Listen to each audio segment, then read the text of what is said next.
Okay, so in this video, we're going to talk about kind of the necessities of what creates a good cover.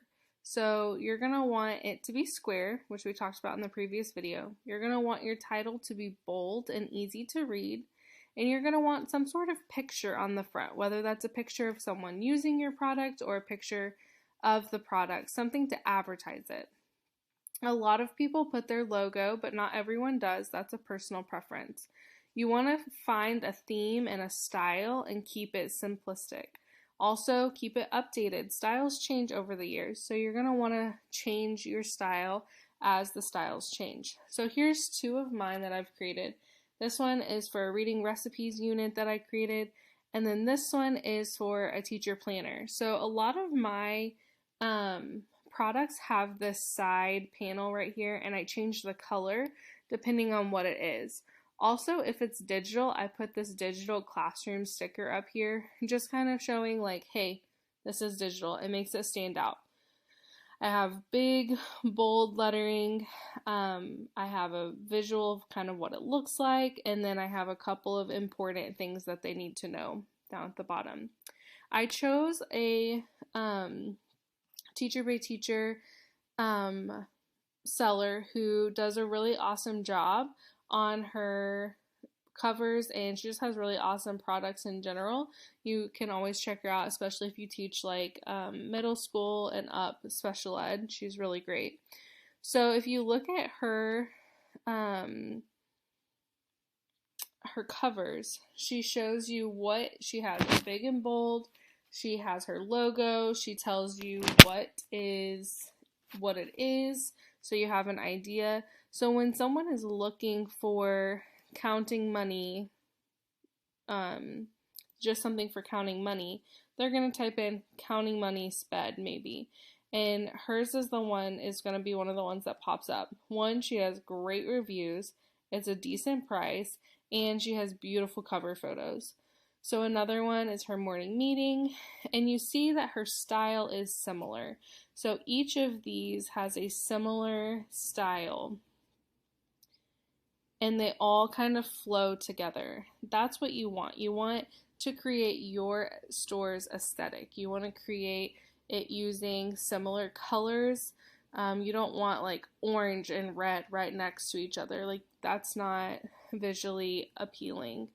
So let's go to my store and we can look at some more examples. So as you can see here, for I have like pictures of what they look like. These is actually outdated. I need to update that. Here's my one of my virtual field trips. I have some counting coins lessons, my reading recipes, interactive environmental sight word bundle. Here's one of the sight words just on its own. Here's an old one. You can see the difference, and like this is old and this is more modern. You can definitely see a difference in the ones that I have not updated. Here's adaptive digital art activities that I created for my students. So I try to keep like the same theme going throughout to create that aesthetic for my store.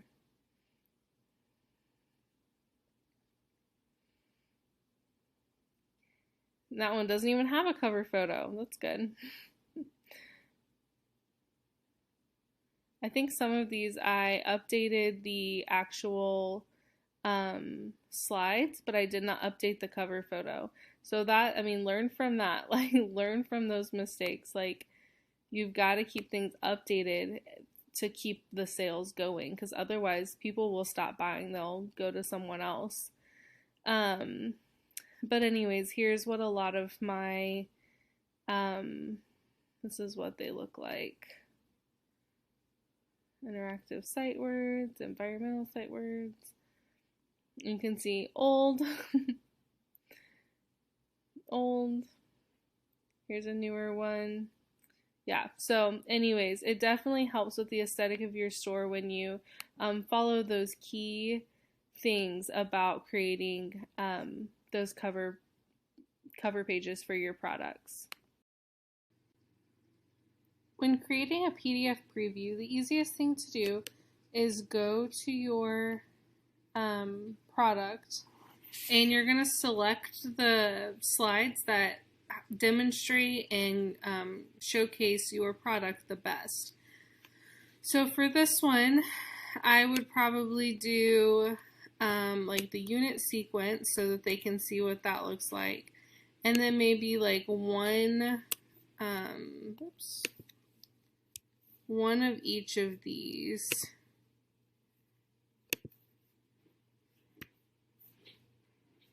If I can get it to work. Here we go. Okay, so I might choose like one of each from each category kind of thing. Like that. And then you would do File, make a copy of selected slides. So I would call it Recipe Preview.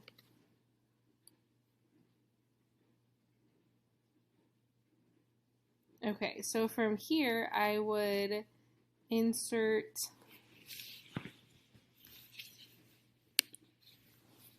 a text box, and I'm going to cover my whole page.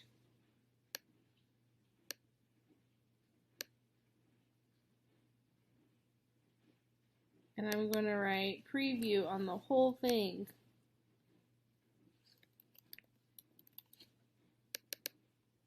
We're going to make it about 70 in font, and we're going to do it a light gray.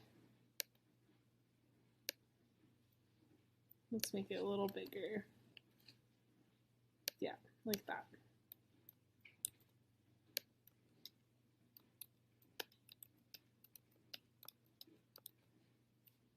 And you can scoot these ones over a little bit.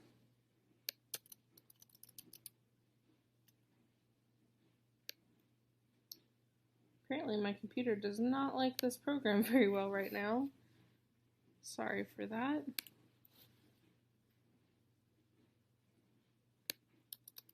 And scoot those over like so. Okay, so after you have your preview on there, you can copy this and paste it on each slide. And you do this so that no one can like copy or take those, so they can't use your preview.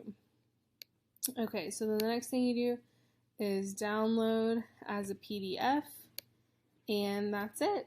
That would make it to where when you open that PDF, it is not like they can't do anything with it, if that makes sense. So all this, like they can't use the worksheet that you created, and it makes it where it's just like it puts a watermark over it so that they're not able to use what you're sharing with them as a preview. They're not able to use it in their classroom until they purchase the unit. So anyways, that's how you would do a preview like this, making it a PDF.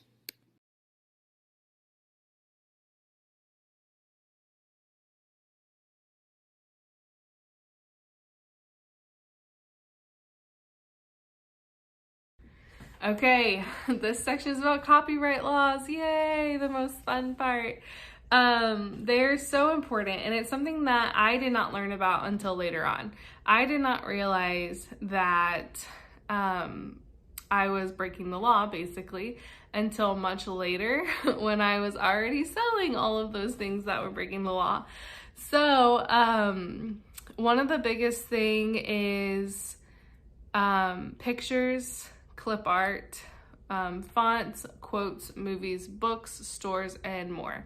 So like I said in a previous slide, do not take my word for this. Research it, figure it out on your own. I just am here to introduce it to you and let you know that this is a thing and give you some resources. Copyright laws, I think I mentioned before, like TPT will email you that you broke the law basically, and they will take your product down, whichever product it was that infringed on those laws, and then they will give you another chance. If you break that chance, then you're done. They will close down your store. So in a previous time this happened to me, I used clip art on one of my visuals that I did not realize was, I didn't know that that wasn't okay. It was one of my very first things I ever posted. I had just started posting. And what happens is other sellers see it. So when the other seller sees it, they will report it, and then that's how you get in trouble. With like books, a lot of times publishers will search the title of one of their popular books, and when it comes up, they will flag it to TPT, and TPT will take it down. So sometimes, like if you go on Teacher Pay Teacher and you search Cat in the Hat, you're probably gonna find a lot of Cat in the Hat resources. That's because they have not been flagged. That doesn't mean it's okay. It just means that they haven't gotten caught. And I encourage you to think of those things before you make your resource, so that you didn't waste your time and effort and then it get taken down or something like that. A lot of times movies and books and like fonts and those sort of things, people will search it like once a year, and then they'll all get taken down all at one time. So I definitely encourage you to be careful with the copyright laws. We're going to talk about a few different resources that you can use when it comes to each of these kind of products, like pictures, fonts, that sort of thing. Okay, so there are some free pictures on Google, but the best place to get pictures is these websites: unsplash.com, Pixabay, pixels.com, and then there's more. Just search, like Google it, look for royalty-free photos, and that's the best place you're gonna find to get high quality photos for free or for a low price. And they are royalty free, so you're not breaking any laws there. As a general rule, clip art is never free. Most of the time, if you find clip art, it's free for personal use in your own classroom. It is not usually free for commercial use. The best way to get around this is to buy it. Buy it on Etsy or Teacher Pay Teacher. A lot of people on Etsy do custom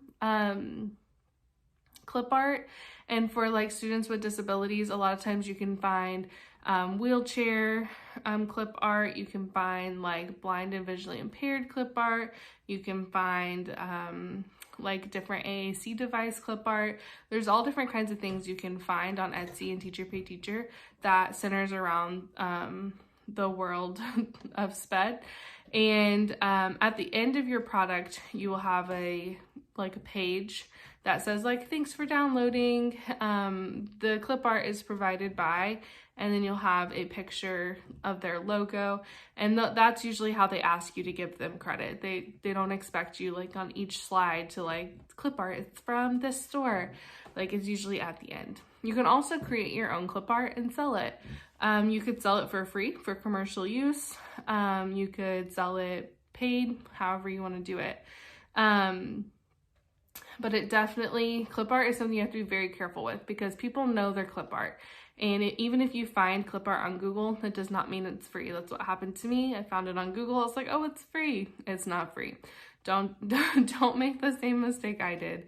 And make sure that you pay for it and give credit where credit is due. Okay, next up is font. So Google Slides fonts are royalty free. So if you use a Google Slide font, you're doing good. You can search for commercial use fonts. There are some that you can use. If you're creating on PowerPoint, it's much easier. You can upload your own fonts on PowerPoint using a Mac or PC. However, with Google Slides, you are limited to the Google Slide fonts. There are ways you can add Google Slide fonts other than like the standard like 12 or 20 or whatever it comes with.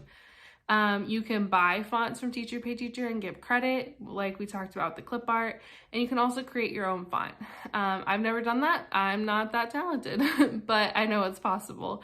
I know that that's how people sell them on Teacher Pay Teachers. They create them and sell them. People know their font. When they see it, they're like, that's my font. And if you don't put that logo on it, you can get in a lot of trouble for that, because that's copyright. Like, those people know that that's their font, just like the clip art. When you have those kind of artistic abilities and you keep a close eye on your shop and you sell those things, you're not gonna let just anybody use your font and not put the logo. And a lot of people, I think there's one called KG or something. She has free font for personal use, and then she has commercial font for commercial use. And it's the same font, but one's free and one you have to pay. So it's like, if you download the free one and you put it in your product and then you sell that product, you need to be paying her and putting her logo on there. And that's kind of how it works. You wouldn't want someone else stealing your products and stealing your font and your clip art and your pictures. People don't want that either. For movies, books, store names, brands, etc., you cannot use titles or characters without written permission from the copyright holder. So if you want to use, if you give a mouse a cookie and you want to make some sort of product to go along with it, maybe a word search and a worksheet, you will need to get permission from the publisher. You can always email them or write them a letter. It's not hard, and the worst they can say is no. So if you are really wanting to make something that accompanies a book, you can always ask about that. For updated and frequent info, I follow a store on Facebook called TPT Seller Tips and Advice. It has a lot of sellers, and they're constantly posting things about copyright. So it's definitely worth checking into. And you can kind of search through their stuff on copyright with pictures, books, all that sort of thing. That's actually how I learned about copyright. I did not know that all of these things were illegal until I started following this TPT seller and tips page. So definitely look into it if you're interested, and if you want to stay safe from those copyright laws.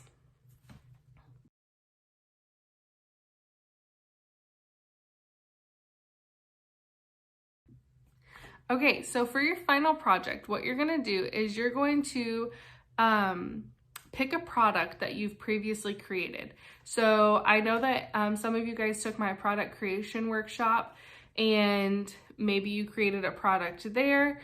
Whatever it is, make sure that you have created this product on your own and that it does not infringe on any copyright laws. So you're gonna fill out the attached listing report. It's gonna be basically like a mock listing. Then you're going to create a cover and create a preview, and then you're going to upload those to Blackboard, and that's your final project. So if you have not previously created a product, you can always just create like a quick worksheet, just anything that you create to showcase, to demonstrate that you know how to create a listing on TPT. That's kind of the whole point of this presentation and this workshop, is for you to learn how to create the listing using keywords, and then create a cover and create a preview, since those are the things that we talked about. And this is how you can demonstrate those skills, is through your final project.